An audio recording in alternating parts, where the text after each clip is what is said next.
pray.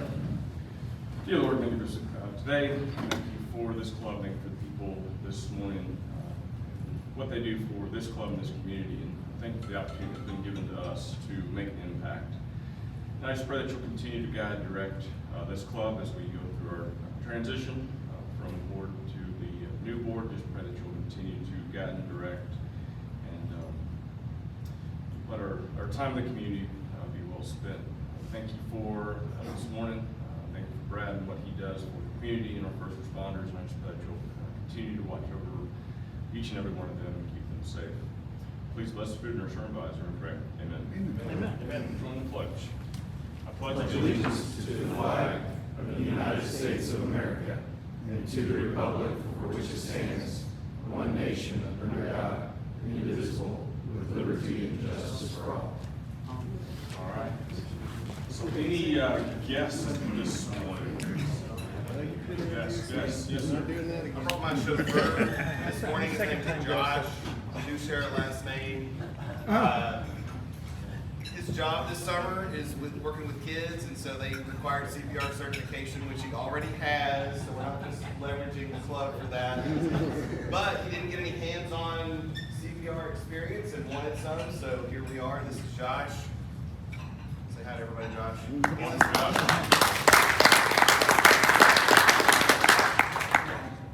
Any other guests this morning? Vicki Taylor. Yes, Becky. Hey, Vicky. She's over the Lake Highlands Public Improvement District. And when she heard Brad was doing CPR training, she's like, I have to be here. She just will stay for the back. Yes.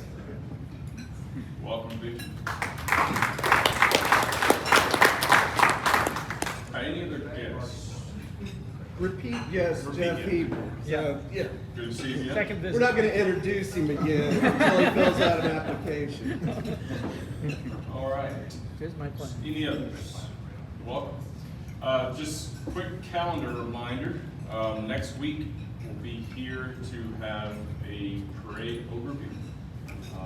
And then obviously the 4th of July parade will be Monday. So in your newsletter, there is a sign up genius for that as well. So we do need some help on that Monday. So if you are in town, we'd love for you to sign up for a shift. So that's next Monday. So yes, Friday we will meet, and then we're done until August. So we will not meet again in July after next Friday, okay? And then we'll be back in August with the football kickoff at Backcountry. So, which is that Thursday, August 4th.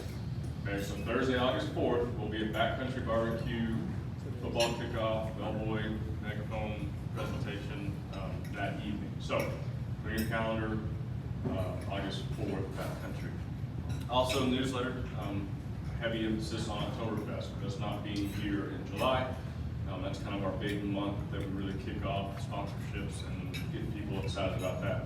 So there is a sponsorship packet available. This is one of the first years we've had our headliner already announced, so it's in the sponsorship material as well.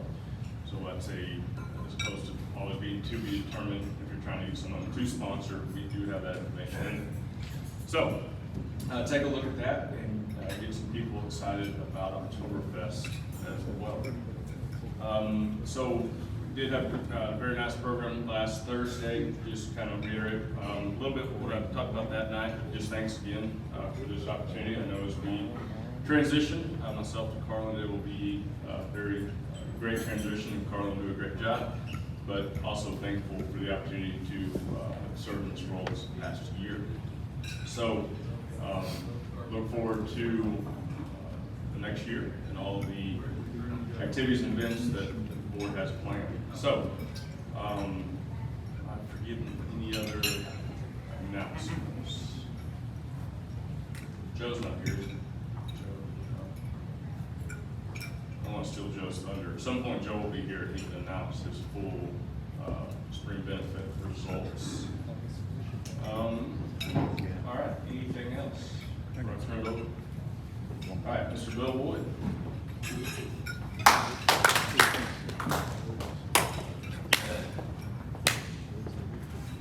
Thank you. So I'm going to leave on this silly thing because I don't want to spit on the mask right now. Fortunately, the CDC says I'm able to leave my home, which is But we've got a really busy meeting this morning, so I'm going to just kick it off right away. So each year, the American Heart Association estimates that about 200,000 additional lives could be saved if people knew CPR. I actually did a course back about a year ago with Jacoby for our scouts where we learned CPR. And there'd be a good group to learn this, and that's this group here. So fortunately, I was looking at pricing and stuff like that, and I remembered, hey, we've got a fire captain who I bet is certified and can do this for free. So with that, Brad McCutcheon. Thanks, sir.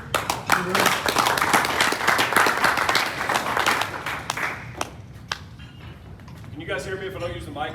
Good? I'm gonna have to use my hands, so I don't know what to do with my hands. Thank you, Bill. I appreciate the opportunity to be here today, talk to you about something that I'm very passionate about, something that I do professionally. And like Bill said, you can't beat the price. So if you need a certification for a job or for whatever reason, you will not be getting that today. But what we're going to talk about is how, as members of the Exchange Club and leaders in the community, we can have sufficient training to step in an emergency and help save lives. Like Bill said, I'm Brad McCutcheon. I know most of the people in the room. I've been a club member for several years. My wife and I live over across the street from the high school. We have 2 kids at North Lake Elementary, and I'll be serving on the board as the, Charlie Bogan will tell you, the most important job on the board, the Community and School Relations Chair. So Charlie being the off-going chair of Community and School Relations. So what we're going to talk about today, I've been working for Plano Fire Rescue for 17 years. I'm assigned to the Emergency Medical Services Division. Prior to that, I was assigned to our rescue squad. Now, why does that matter to you today? If you call 911, Charlie Bogan's playing pickleball at Ian Fairchild's birthday and he hurts his ankle and calls 911, you're going to send the closest ambulance to Charlie to treat him and take him to the hospital. If Ian suddenly starts to panic because of Charlie's ankle injury and starts to have chest pain and shortness of breath, they're going to send him an ambulance and the closest fire engine in addition to that. In my jurisdiction, in a city of 300,000 people where 65 and up is the largest and fastest growing demographic, if someone calls and says someone's in cardiac arrest, someone's been shot, stabbed, drowned, hanged, suicide, drug overdose, they're going to send an ambulance, the closest fire engine, and my rescue squad. So what that means is we respond to every cardiac arrest in the city, and we're performing CPR 2 to 3 times a day. So we're doing CPR more than most emergency room physicians and nursing staff. All that means is you get good at the stuff you do every day. We're not any smarter than any of those emergency room physicians. We just do it all the time. So I'm here to share with you today what we've learned, overlay that with what the American Red Cross and the American Heart Association say will save lives. So, it's working great. Just a second here. How about we do this? Rick always wants his screen time, man. He sets it up and makes it work. Turn it off and turn it back on. That's all I know how to do. Turn it off, turn it off. Camera hound.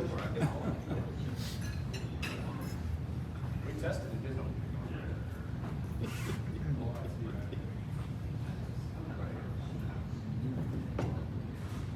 There we go. How'd you do that?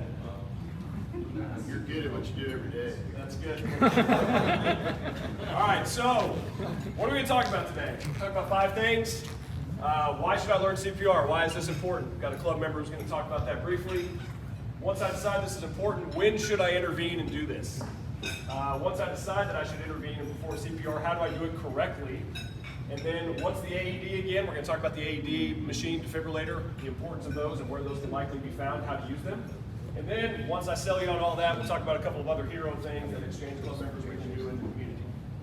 So, certification. I mentioned this at the beginning. If you need a certification for a job, or because you're like me and you work for the government and we require certification for this kind of stuff, even though we know how to teach it, you will not be getting a CPR card. Anybody have a CPR card that you carry in your wallet?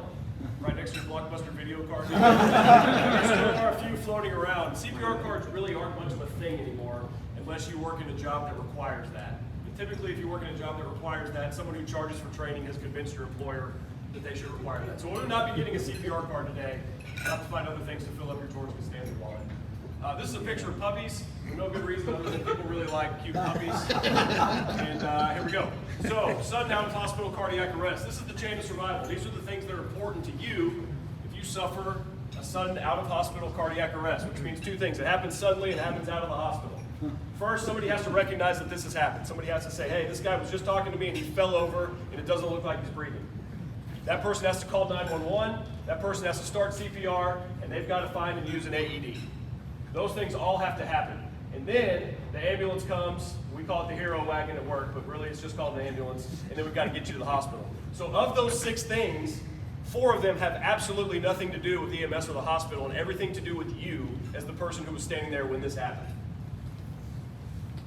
Most cardiac arrests do not happen in a nursing home or in a hospital. Most of them happen outside of a nursing home or a hospital. They happen at home and in public places.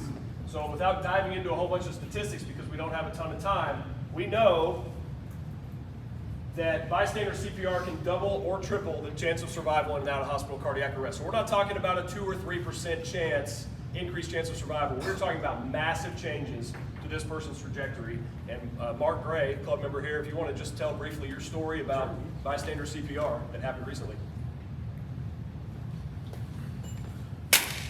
I knew the clip, but it doesn't really work. So I'm Mark Gray. I've lived in Lake Highlands for 10 years now. I had a cardiac arrest. Can you use the mic, please? Sure. Yeah, we can't hear you. No problem. Is that better? Oh, yeah. Sorry, guys. My name is Mark Gray. I've lived in Lake Highlands for 10 years now. On May 15th last year, it's been a little over a year now, I had a cardiac arrest.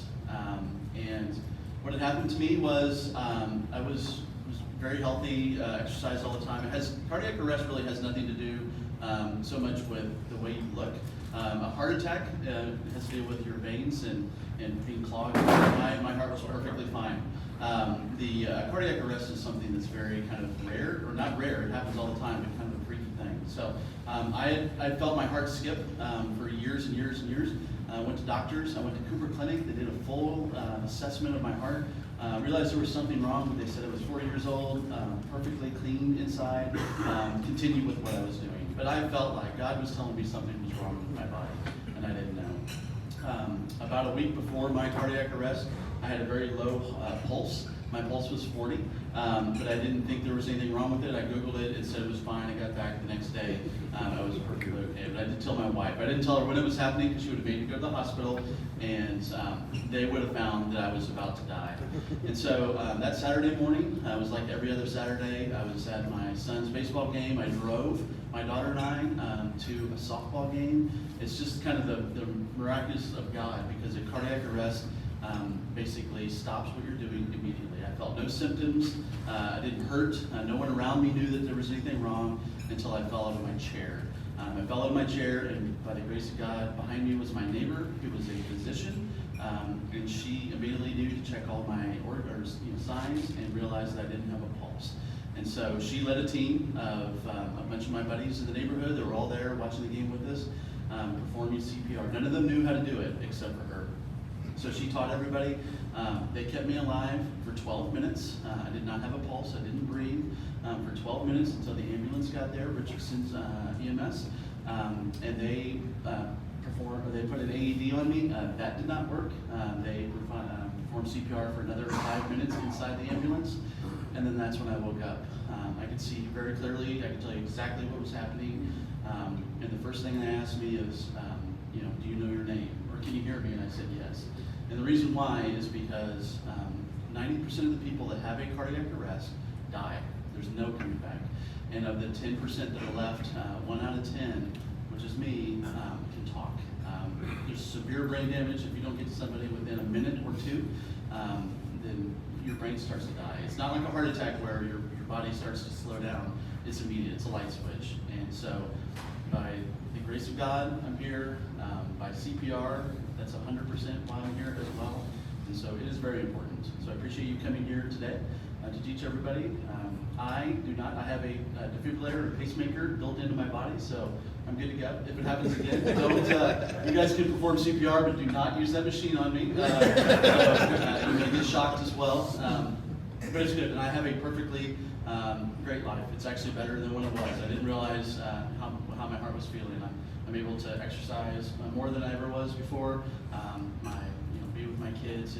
My fear was coming on the other side of this was that I was going to be in the hospital for my rest of my life, and it's because I'm 1% of the people that can perform perfectly fine. So it's amazing. I live every day in a totally new light because of what happened to me, and I love it. So thanks for being here.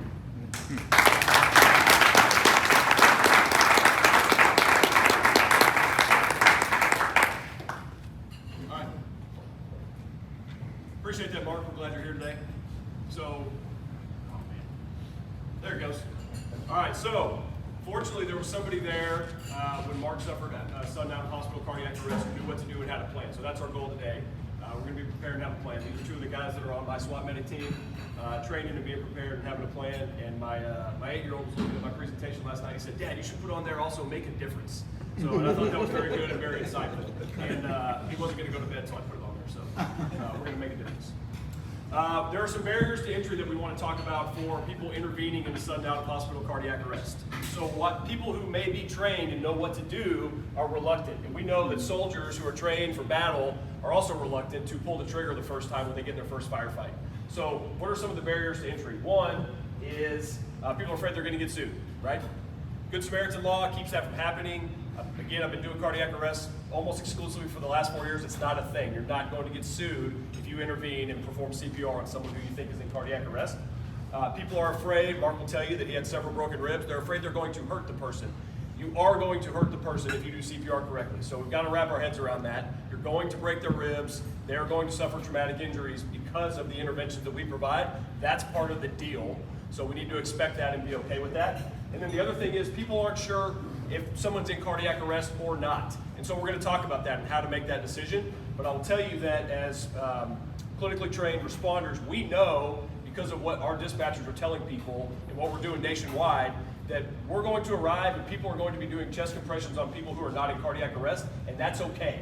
We would rather err on that side than have people who are in cardiac arrest not getting good chest compressions. So as Exchange Club members and leaders in the community, we're going to make the decision to act, and then we're going to go from there. So, first 3 steps. First thing we have to do, if we think somebody suffered a sudden cardiac arrest, is they have to be on the floor on their back. We can't do CPR in a chair, we can't do CPR on a couch, we can't do CPR on a bed, it won't work. So if someone, you saw the statistics before, 70% of cardiac arrests happen at home. So if you think someone suffered a cardiac arrest, we need to move them from wherever they're sitting or lying to the floor. That's the first thing we have to accomplish. That can be challenging if it's a family member who's bigger than you or you're by yourself. And then we have to start doing CPR, and we're going to talk about that now. So, Josh, you want to come up here and give me a hand? Glad you're here. So, let me move this so everybody can see. Grab that mannequin right there. So we've made the decision to act, and we've determined that somebody's in cardiac arrest and we're going to do CPR.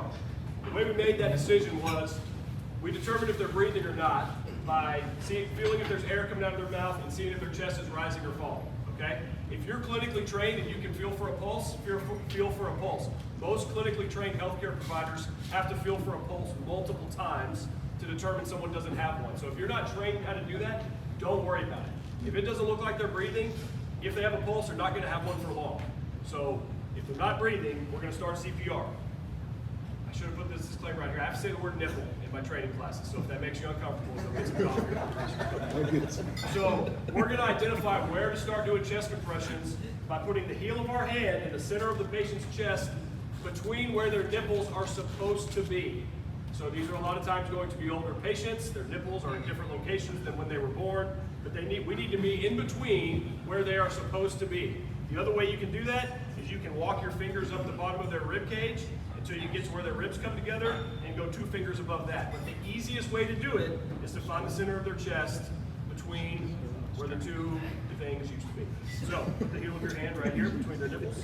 Interlace our fingers, and then we're going to get our shoulders directly over our hands. And remember, we would be on the floor. We're doing this on a table so that y'all can see us.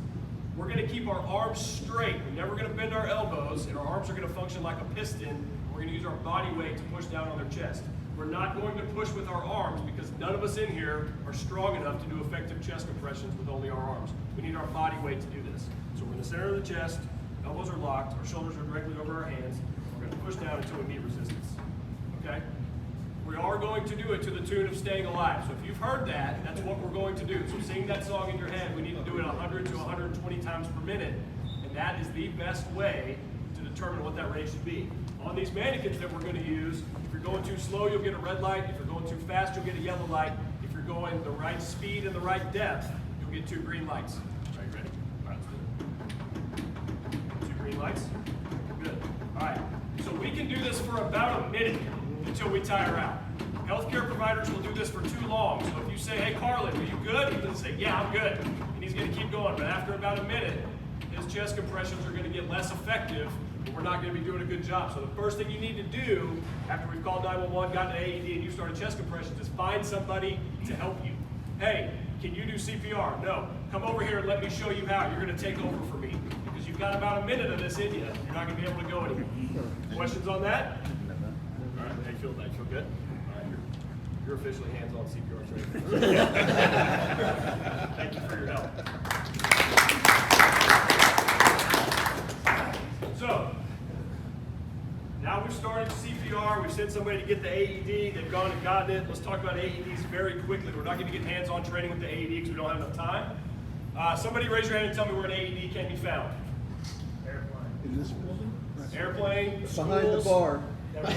Churches. Not at the softball field where you were, unfortunately. YMCA. YMCA, great. Church. Yep. Church, yes.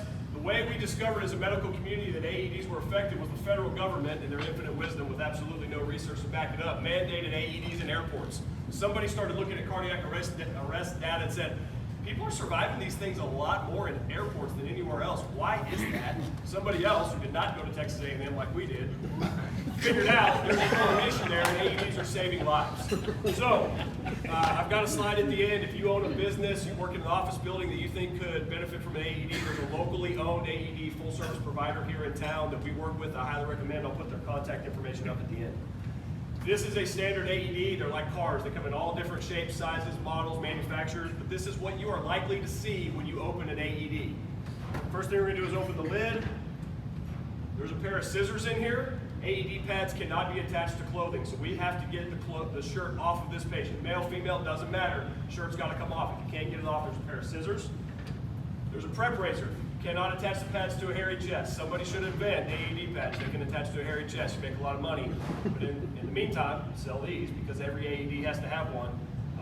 It's not the best razor in the world. It's not Dollar Shave Club, but you can get the spots where you need to attach the pads free of hair. And then you're going to find a set of AED pads.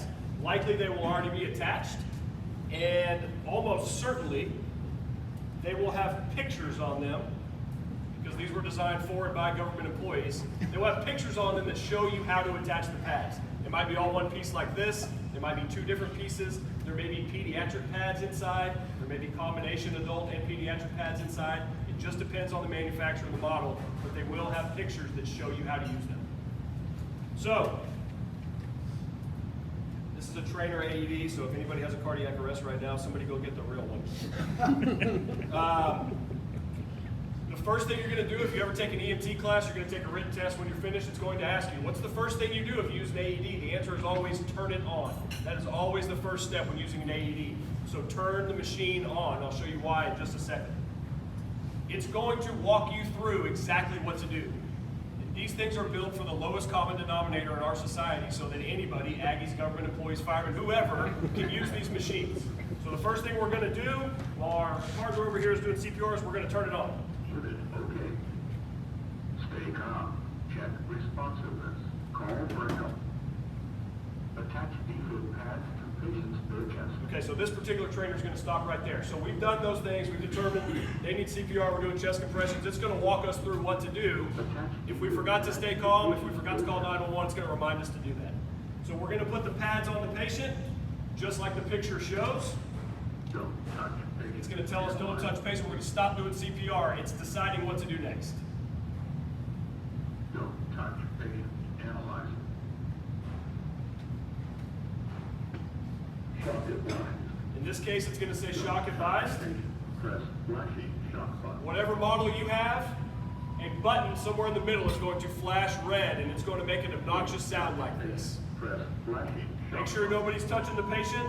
Push that button. It's going to defibrillate the patient. It's going to tell you to immediately start CPR again. I'm going to turn this one off because it's going to make a metronome sound for the rest of the time. So again, they're all different, but that is a good example of what you're likely to encounter if you use an AED. Any questions on AEDs? Yes, sir. Can you show us where you put the pads? Yes. Charlie, come down here and let me shave your chest, and I'll show you. I'll need to use that razor. The typical configuration is you're going to have a pad here and a pad here. And so these are set up in one piece so that when you put them on the patient like that, they're going to fall in exactly the right position. If there's not one piece, there will be pictures on both pads that show which one goes where. Does that make sense? Yep. Okay.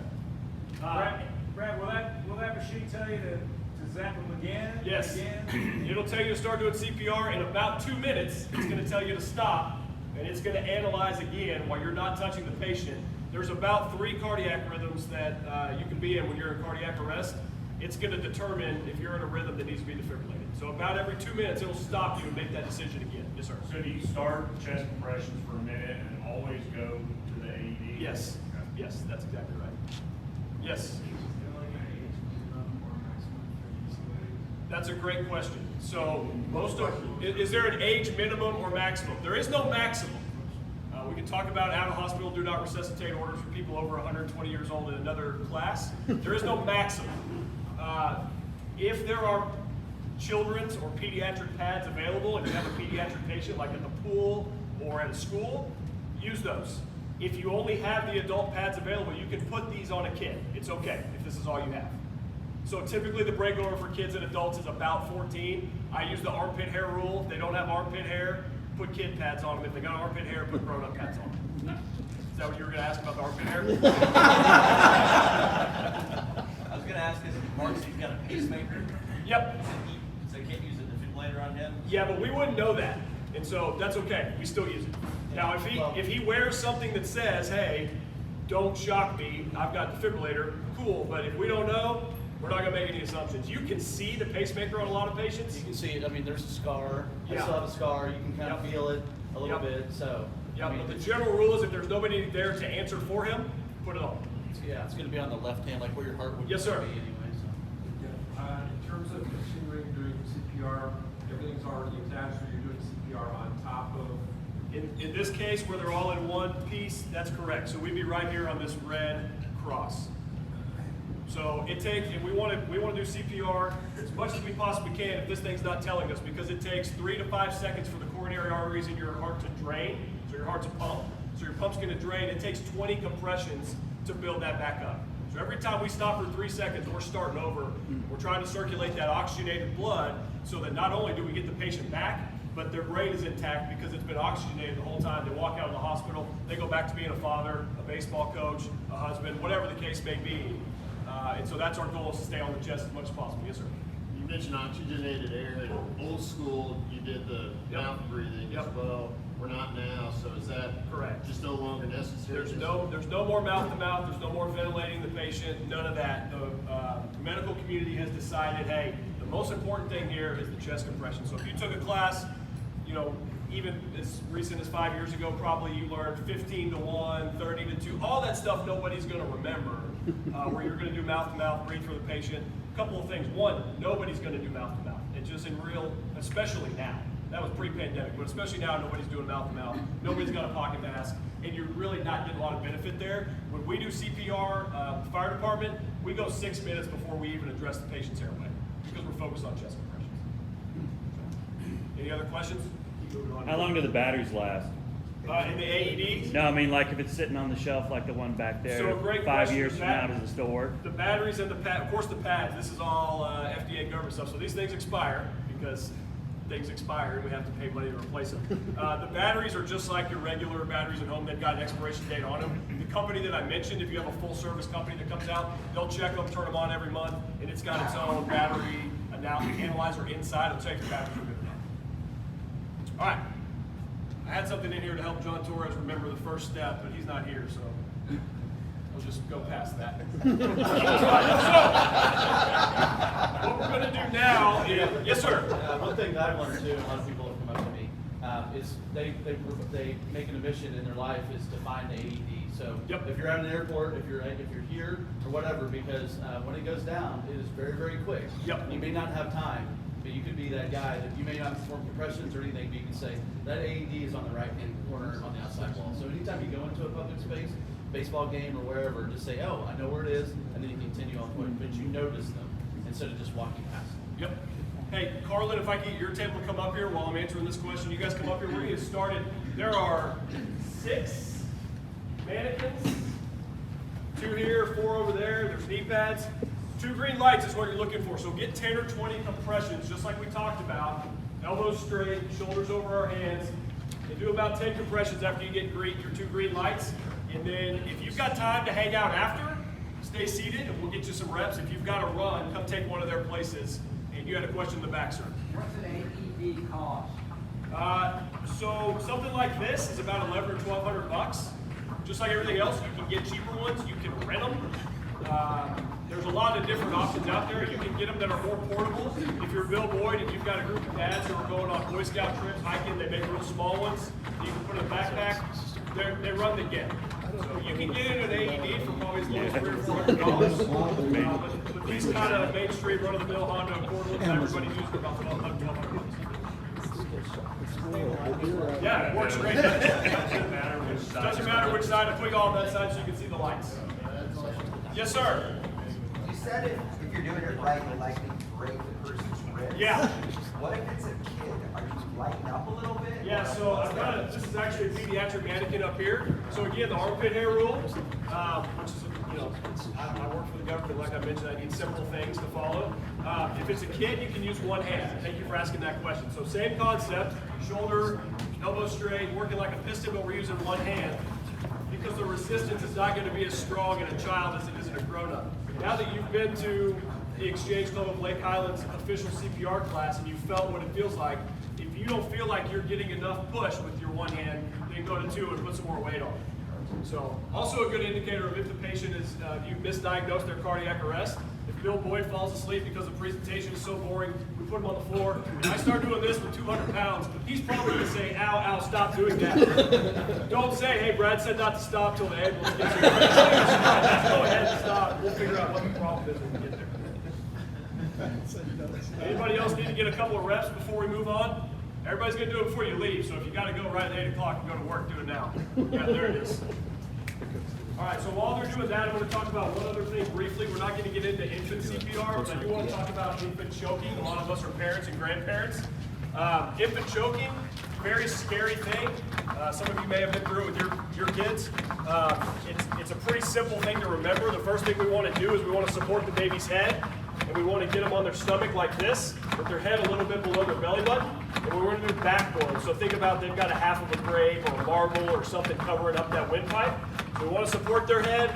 We want to get them over on their stomach like this, and right between their shoulder blades, we want to provide backflow strong enough to dislodge that object. So it's kind of hard to find the sweet spot, but it's got to be a little harder than you think. So just like this, between their shoulder blades. Okay, 5 times. We go over to this side. We're going to provide 5 chest thrusts. Just like if we were doing CPR, we're using 2 fingers. And then we're going to flip them over and do 5 more backflows. We're going to do that until the baby loses consciousness, and then we're going to do CPR, which is, again, another class. If you're doing that appropriately, 9 times out of 10, you're going to dislodge that object and not have to get into the next stage of that algorithm, which is what we have. So I just wanted to talk about that briefly. It's a little bit outside the scope of the class, but I thought it might be useful. All right, everybody good? Okay, the real-life paramedics from the real-life emergency have watched what you've done, and they approve of your life-saving capabilities. Okay, so, wait a minute. There's a bad word on the next slide. Just a little bit of an error in the delivery of the presentation there. So this is another cool picture that we use a lot at work, but I think it's important because we talked about the barriers to entry. So now that we know what to do and how to make those decisions, Mark Holmes, who I was going to use and also not here, I expect all of you to do what Mark Holmes would do in an emergency and walk up to the people who are standing there not knowing what to do and say, I'm a member of the Exchange Club of Lake Highlands. I'm highly trained in how to respond to these situations. I will take over now. Which only Mark Holmes would actually say. But the most important thing in that cardiac arrest chain of survival is somebody making the decision to act. So as exchange-ites and leaders in the community, that's what we're going to do, is we're going to make that decision to act, and we're going to engage and solve the problem. So that's CPR. Just want to talk about a few other things very quickly that we can do to stay safe. There's an opioid epidemic in our country that may have touched some of your lives, some of your family's lives. If so, you may be familiar with Narcan. Narcan can be purchased from a pharmacy without a prescription. It's a little bit controversial in the medical community. I'm not going to get into all the details of that. but it's something that does not cost very much money, that's very small, that you can keep with you, that may save someone's life. It's designed to be delivered by lay people. It's intranasal, so it just goes like Afrin, just goes in their nose.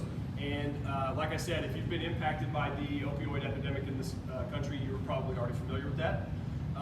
Another thing that is small, lightweight, and does not cost very much money is a tourniquet. So again, Boy Scout campouts, maybe you do some mountain biking out at Moss Park. Anytime you're going to be away from a healthcare facility for an extended period of time, this is something that with a very little amount of training and a very little amount of money you can have with you that will absolutely save someone's life if they were to suffer some sort of arterial bleed. You may have seen the movie or read the book about the guy who was out hiking and got his arm stuck in the rock and had to cut it off. Hopefully that never happens to you, but there are lots of other ways that you can get an arterial bleed. One of our ER docs nicked an artery in his garage working on his car and self-applied a tourniquet to save his own life. So some more information and training available on that if you so choose.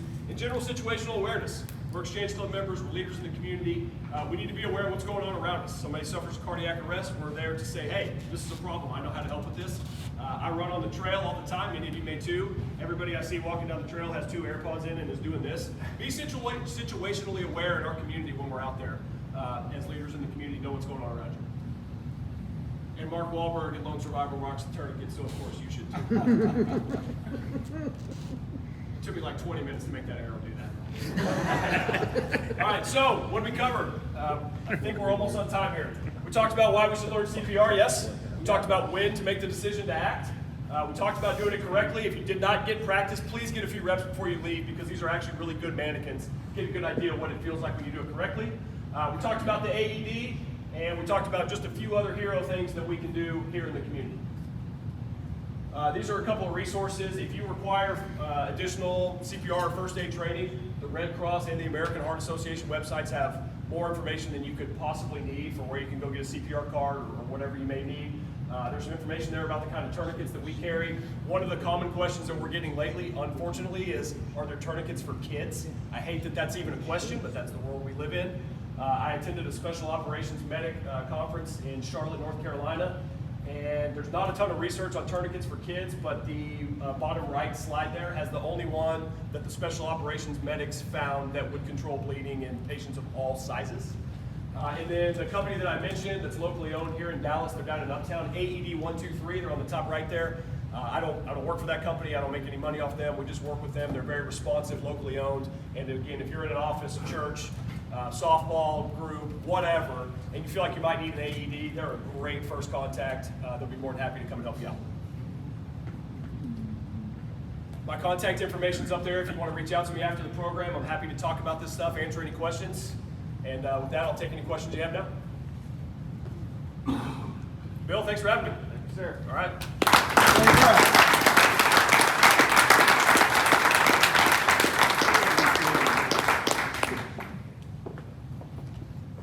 Now for something completely different. Okay, so I got reached out to a couple weeks ago by Councilmember Magoo's office about asking the city's Department of Equity and Inclusion to come out. And I was kind of like, okay, why? And apparently there is a really big thing going through the city right now that the office is working on. They're going to walk us through quickly. That is a racial equity plan that is going to touch every area of city services. And Adam was like, look, this is a big deal.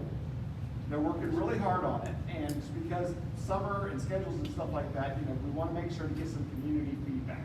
So I know we've had a couple more guests that have come in. So we have both the RISD trustees that touch parks and districts. We have Regina Harris, who's here. Thank you, Regina. And our newest member, Rachel McGowan, who is the bulk of Lake Highlands. So I asked them to be here as well to give input into this plan. It's a very, it's a robust plan. It covers a lot of different stuff. But most of the plan, as folks would expect, is focused on south of downtown.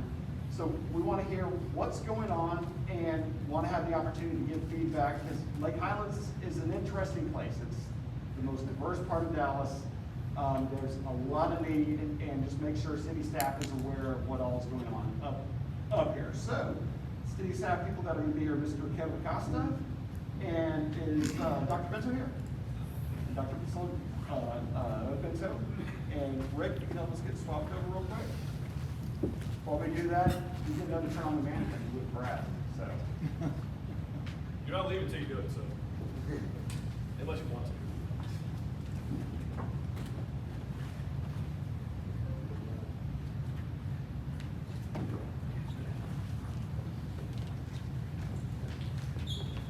And we understand folks have got schedules that you gotta go into work if Brad releases you. You know, but don't get too much rest of it.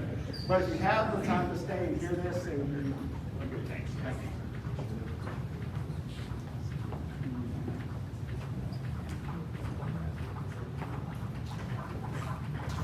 Good morning, everyone.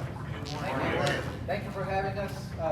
I'm Kevin Acosta with the City of Dallas. I'm Partnership Liaison with the Office of Equity and Inclusion Equity Division.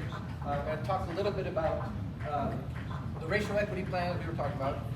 And just slight correction, the racial equity plan is for the whole City of Dallas, not just the southern part. We're going to talk a little bit about the purpose. We're going to give you an example of what we call progress measures that our 42 different offices and departments are working with. And then we'll talk about the big audacious goals that we have, and then a little bit about community engagement. So just real quick, the Equity and Inclusion Department has 4 divisions. We have Equity Division, which I work for, and Dr. Bento, as well as Work Housing, Human Rights Division, and Welcoming Communities and Immigrant Affairs. All that said, the more important thing is we want to give you a little bit of difference between equality, which we grew up with, learning about, and equity, because we really can't get to equality without equity, which is the reason for the racial equity plan. Right? Can anyone tell me, just from your perspective, what you think about the illustration? What do you see? What comes out? What pops out to you? One size fits all versus custom. One size fits all versus customized. Oh, I like that. So, basically, yes, if everybody got the exact same thing, not everybody is able to start at the same level, correct? Right? And we can even see that historically.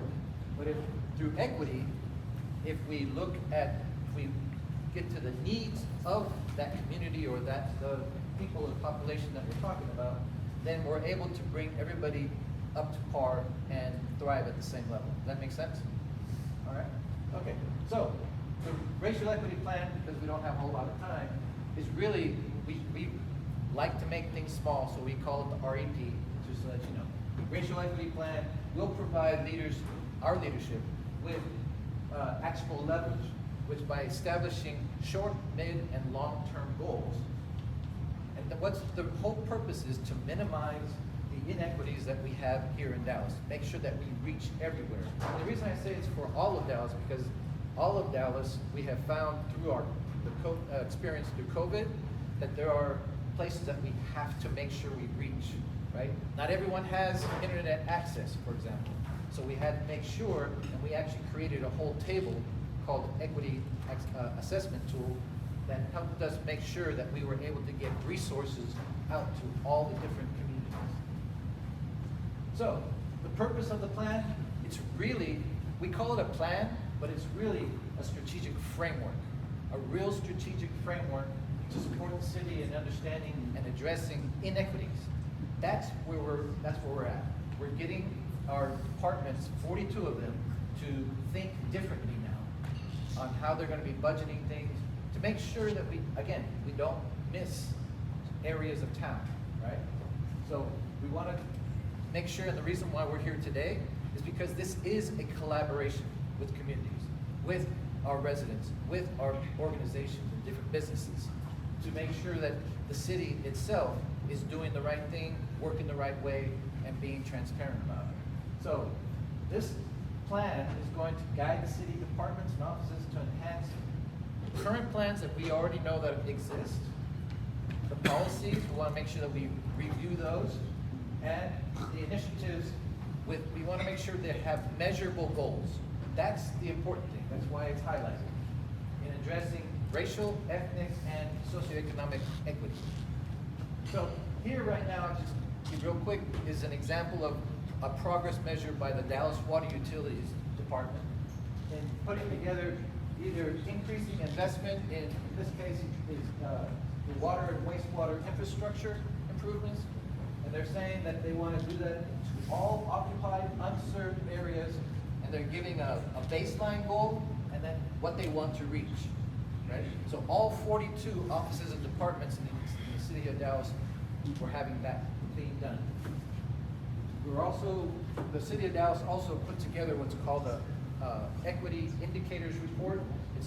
It was done in 2019. It took 2 years, 2018 and 2019, and put comparisons of how the city is working with in different areas. I won't get into it, but that's something that we can, I'll be happy to send to you, Bill, and you can share it with your members. We also have what are called big audacious goals. Yes, this is thinking outside the box and doing the if and then type formula, right? We're doing it with infrastructure, with housing, public safety, economic community and workforce development, and environmental justice. And we have two questions that we're asking. We don't have a whole lot of time to get through that, but one of them is, how should the city be investing to address inequities that maybe you see around? And how can the city improve services to make Dallas the most equitable city in the nation? That's a big audacious goal. If and when, actually we're going to City Council on August 24th, right, Mr. Green? And we want to ask them to please pass the plan. This is a springboard. This is not a here today, gone tomorrow plan. This is a 3 to 5 year plan with yearly goals, annual goals, to make sure and see where we are progressing, how we're doing, what we need to do differently, and then go on to the next year. And this is, again, 3 to 5 year plan that once we get through the next 5 years, if approved, then we have more work to do. But the important thing is, once it's passed, we have to be actionable, right? We have to make sure that we're doing our work. Is there anything I've missed, Dr. Bento? Good? Okay. So, main thing, if you have any interest, I have flyers I can give to you, but we have a website for the racial equity plan. It's weareonedallas.org. Again, weareonedallas.org. I do have flyers that I can pass to you. Knowing that we have, not everyone has access to the internet, we even put together a voicemail line that people can call, and the question comes and they can answer and it gets recorded. And we keep the information that way as well. So, again, help us, if you don't mind, spread the word that the city of Dallas is putting together and developing a racial equity plan. It's going to council August 24th. We're going to call that our new birthday. And we move forward from there if approved, and we'll continue to have community engagement. We'll be happy to come back out once it's approved to talk about everything that's inside it and so forth. So, actually it's being put pen to paper as we speak. So, any questions? I know it's not the most fun. Yes, sir. Good morning. Is this presentation or your outreach available in Spanish? Yes, it is. In fact, I do. In fact, I did one at the Latino Cultural Center, and we have 3 council members who are doing racial equity presentations next week, and 2 next week, and then the week after, and 2 of them will be done bilingually. Yes, sir. We're actually, we have done some PSAs. They're only 45 seconds that we try to send out. We have it in Vietnamese, and we have Chinese, Korean, and actually French translation on the bottom as subtitles. So we want to make sure that we're trying to reach every section of the city. Yes, sir. Could you just explain how some of the zip codes were selected as for focus areas and others were not included in some of the goals, and how things are going to be changed budget-wise and that kind of thing? Yeah, I mentioned, we did during COVID, we put together a equity assessment tool, a what that consisted of is we took all the zip codes of the city of Dallas and we prioritized them as to the ones that are most difficult to reach to those that are, you know, they're easy to reach, right? And we took the top 25 that were the most difficult to reach, created that assessment tool so that we use that as, again, a tool to help us make sure that we are doing outreach into all different areas. Is that answering your question? And there's just, there's some of our zip codes here that have high Yes. levels of need, but are not included in the prioritization in that, of the zip codes. And, yeah, we've done our best to do our duty, but the reason we come out to talk to you all is maybe we're missing something. So we wanna make sure that we get your comments and your information to make sure that we can then readjust and, make sure that we're not missing anybody. And if we don't have a zip code, as Councilmember was talking about, then we'll make sure that it gets in there. Yes, ma'am. So how were the zip codes selected? So this assessment tool, the equity assessment tool, as we call it, was used to make sure that all the COVID resources at the time were made sure that we found out which areas were not receiving, and so that's how we used it as prioritized to make sure that we got resources out to them, masks and different resources that were being given out at the time. Yes, ma'am. So, do you have on your website, this goes to all community members, right? Yes. Okay. I wanna get your info so I can be able to send out information electronically, because I work with about 50 different departments. Okay. But when you look at the budget and what community members look at, is there some kind of description or instructions of what they need to be doing? Yes, so right now, on the website itself, there's a survey, and then I'll just be honest, there's two surveys, a short one and a long one, right? Because we know some people just either don't have time or can't make the time. But the survey, actually, the long survey gives you all the draft, because all progress measures at this moment are in draft form. They're not permanent yet. And so to get input from the community, you can go through that. If you take that survey, you can actually choose which one. You don't have to do the whole thing. You can choose which ones you want to answer. But we take that information and we send it back to departments for consideration to make sure that the progress measures that they're making and putting together for us don't miss anything. Dr. Bento, is there anything you want to add to that? Good morning, everyone. It's great to see you guys. But that is correct. On our website, we do have performance measures. So these performance measures are basically the goals, the focus of what departments will utilize to truly address disparities. In regards to the question with zip codes, we not only focus on targeting those areas of disparity, but we also look at HUD's racially and racially concentrated areas of poverty. We recognize that zip codes vary, like mentioned, and there may be a zip code that isn't identified as a disparity area with our equity impact assessment, but we do recognize that there may be a racially and ethnically concentrated area of poverty in a zip code that isn't within the zip codes we identified. So we did try to intentionally target engagement with those communities while also engaging our entire city of Dallas, recognizing that everybody has input and insight that can contribute. So yes, we do have the survey, and again, if you want to email us and get into more detail or would like additional presentations to go more in depth, you can always do that. Was there any collaboration with school districts in reference to? So, in this plan, not only will we have a glossary for different vocabulary that we're using in the plan defined, but we also will have different resources that we have used and are using and will be continuing to use to help understand that zip codes isn't the end all, right? We have zip codes, we have census tracts, we have all kinds of different HUD information. We've got a slew of different resources that will be part of the plan appendix to make sure people have different uses of different things to use, because one tool will not fix everything. Yes, sir.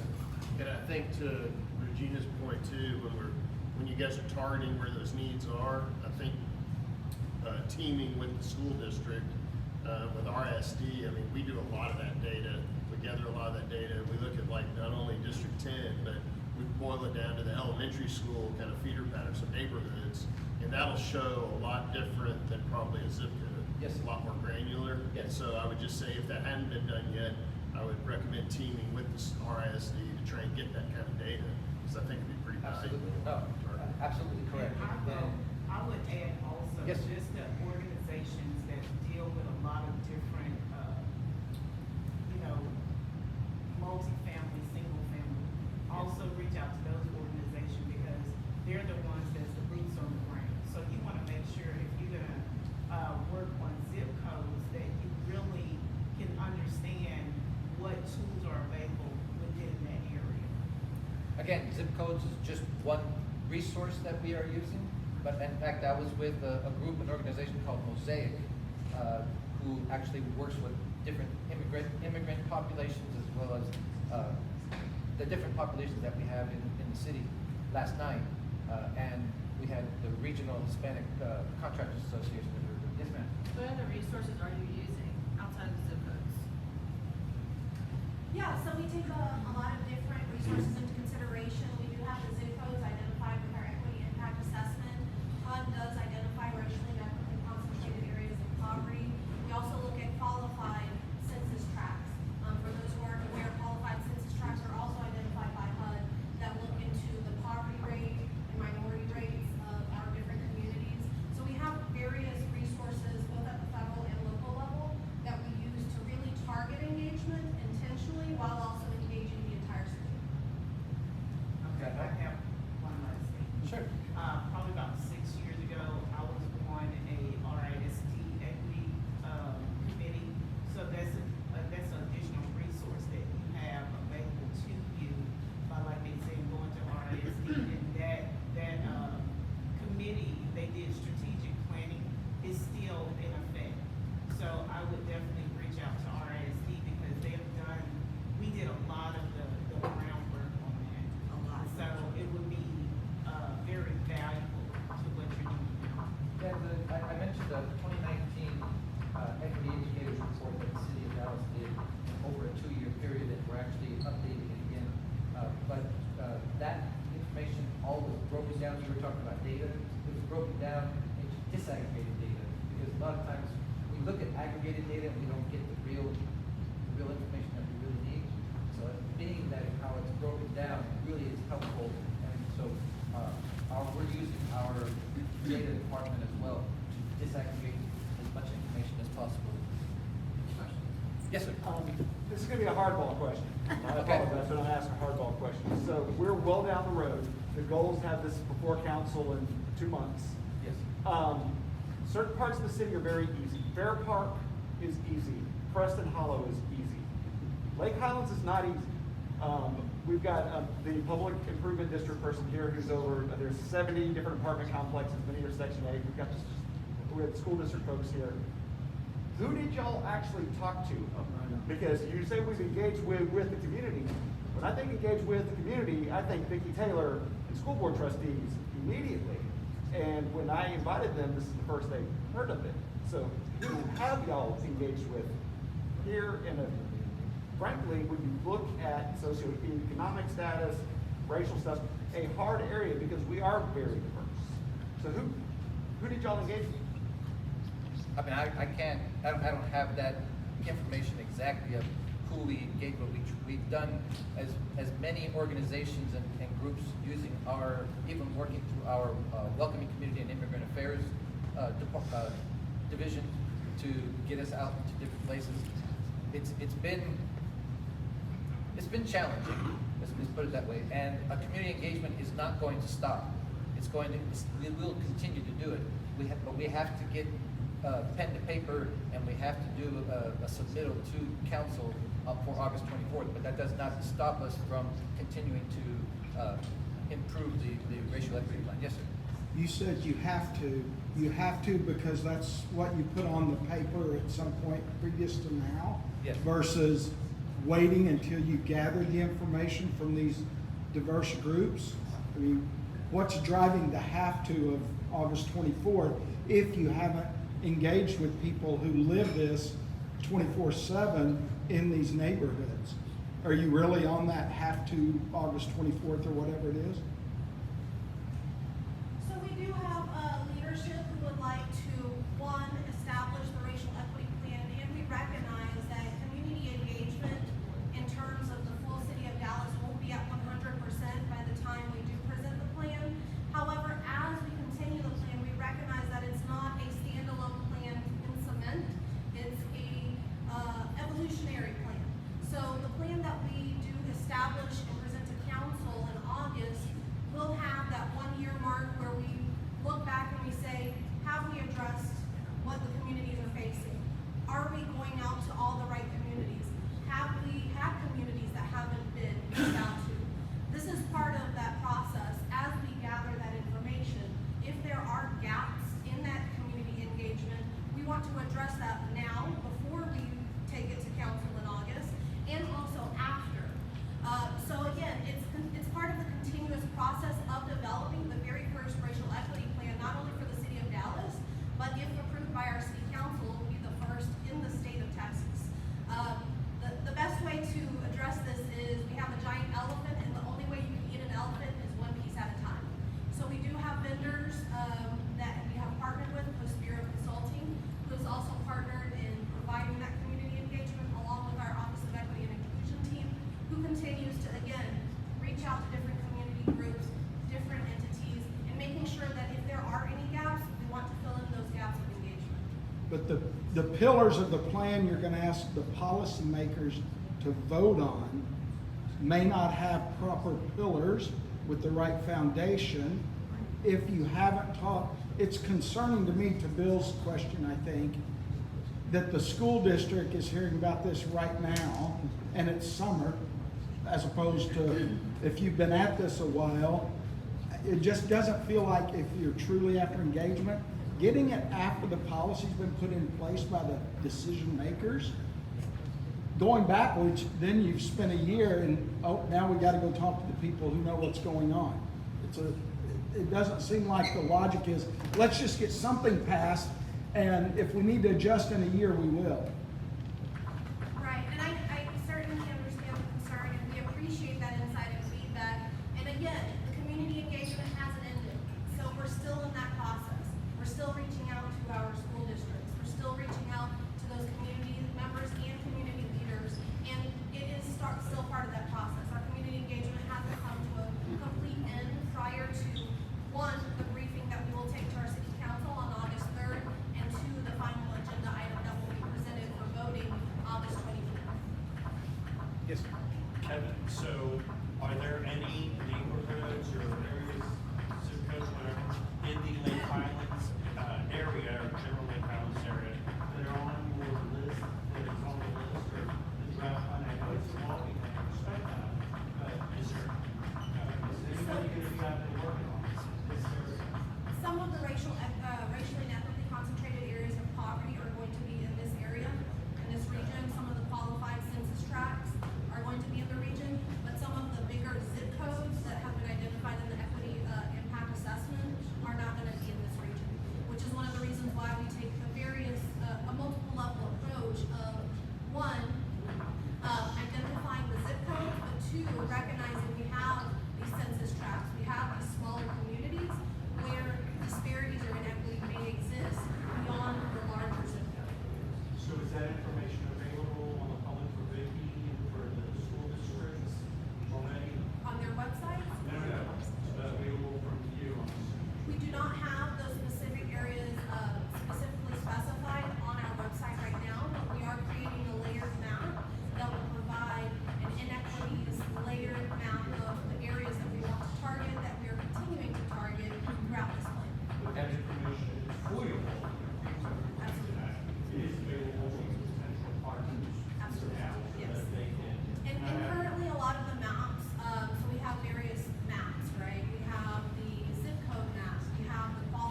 wanna take in the information, if you have groups or persons that you know of for us to talk to, please let us know. And we'll definitely, be out there just like we did, 7 o'clock in the morning. We'll go out to wherever we go. Yeah, I think that's great, thank you. Yes. But I would say, if you're this close to kind of turning the corner on at least step 1 of approval, what you just said would have been better served 3-6 months. And if you have a consultant for your community engagement, I might revisit their scope of work, because they haven't put you in the right places. It doesn't appear from what we're hearing this morning. How long has this been going on? How long have y'all been how long have y'all been developing? We've been in the process for about 9 months. Having to deal with 9 months, so if you go back 9 months from today, dealing still with COVID and trying to get out in front of people has been challenging. But over the last 3 months, we've been out throughout the whole city, down 365 square miles. So you can push this out, you can push it out further, right? Like you can push it away from going to the city council. You can push it out further to get more involved in community development. Well, that's. You can push your date out further, so it allows you more time to be involved with the communities before you go to the city council, right? That's certainly feedback that we will get back to our leadership, and if our leadership determines that that is the route that they would like to take, we can take that out. So my additional question is, initially, so we'll know this for the future, what is your protocol? Like with the councils, do you go to all the city councilmen and get information from them? Or? Yes. Okay. Yeah, we've had to brief what we call the Workforce Education and Equity Committee, which is made up of council persons. And we've briefed them, I think, 3 times. About 2 or 3 times, we briefed, the latest briefing we provided to our Workforce Education and Equity Committee was, June 13th. Yeah. We also briefed in March and earlier this year, I believe. And not only do we brief at the committee level, we also reach out to our individual council members in their offices to, 1, gather insight, and also understand what different organizations or community members that we can reach out to and continue that engagement. Just like today, where we are here visiting the Exchange Club, providing this information and also getting that feedback and insight. So one of the reasons I asked for this, Vicki, is because we hosted with 2 other council members, how long ago was that, 3 weeks, 2 weeks ago? 2 weeks ago. I was one of the hosts of the racial equity plan, put together an information session to do this, and when I'm standing in the room, there wasn't a single District 10 resident there. And that's why I was like, this is not hitting our people. It's just, we've got to get more people engaged, because this is going to be down the train tracks, and everybody's gonna say, hey, what happened, where'd it come from? And that's not okay. This is something that happens every 3 to 5 years. We want to get ahead of it because we want to notice what's happening right now and be able to plan for the next forward. And we will have a yearly review, so, it is establishing performance measures for 3 to 5 years that we would like to reach, but there is a yearly review of those performance measures, so that it's not a standalone concrete performance measure that says, oh, we'll check you out in 5 years. No, we want to know every year, where are we standing, how are we moving along, making sure that we're reaching those metrics. And making the tweaks and changes necessary to make sure that we are at the place we need to be. Yes, Yeah, I just want to say that it's not easy work, number one. We've been doing it in the school district for a number of years. We've already laid down the foundation, we've done the groundwork, we've had our strategic planning committees. Once we were done with the strategic planning committees, we developed our diversity policy, right, our equity policy. We put that into place. Now the hard work started. Absolutely. Now we're into the hard work, and it is not pretty work. No. It is not pretty work at all. If you're really serious about doing the hard work, then you need to come out and ask us some hard questions. Understand what we did so that you won't have to, rebuild. And understand from those who have already done the work. If you So the are card really you shared, serious. this now is. about doing that true Okay. work. Because But it it's the really same is not group? easy. No, And she I'm with, has my contact Okay, information. she's with RISD. okay, I'm with Lake Highlands Public Improvement. okay, okay. I just was asking. But we I know wanna make each sure other. that we Right, do. you get into the source of our Yes, ma'am. communities is through our school districts, right? Sure. And that's where you're gonna Absolutely. really get some heavy hitters and understand what there is to do, how much time it's gonna take, and if you're up to charge, because it's a lot of hard, tough work. Oh, absolutely. If you wanna do the real work, you have to sign up for the real work. And We will be in touch. You can't get the input of some of these communities that would gather around a neighborhood school, to Chris's point earlier about granular. It's summer, and you're gonna do this in August, really hardly before school gets going again. Sitting with the people around certain elementary schools that we know, based on district data, are the markers you're looking for on where to focus. But that can happen as well in the summer, obviously.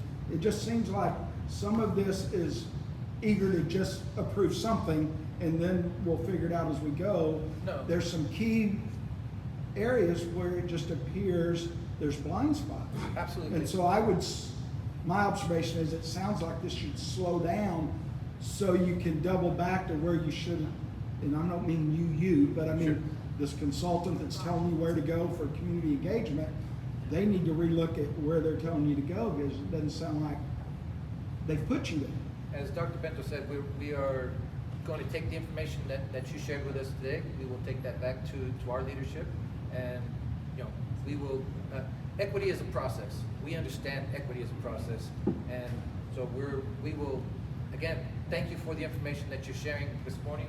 I know that Councilmember Magoo wanted us to, you know, be in front of you, get this information, and so Dr. Bento and I will take it back to our director and share that. And Just to piggyback off Sure. what Greg and Regina said, I think, you know, you got to do it right the first time when you do this, because the whole key to this is getting buy-in from the community.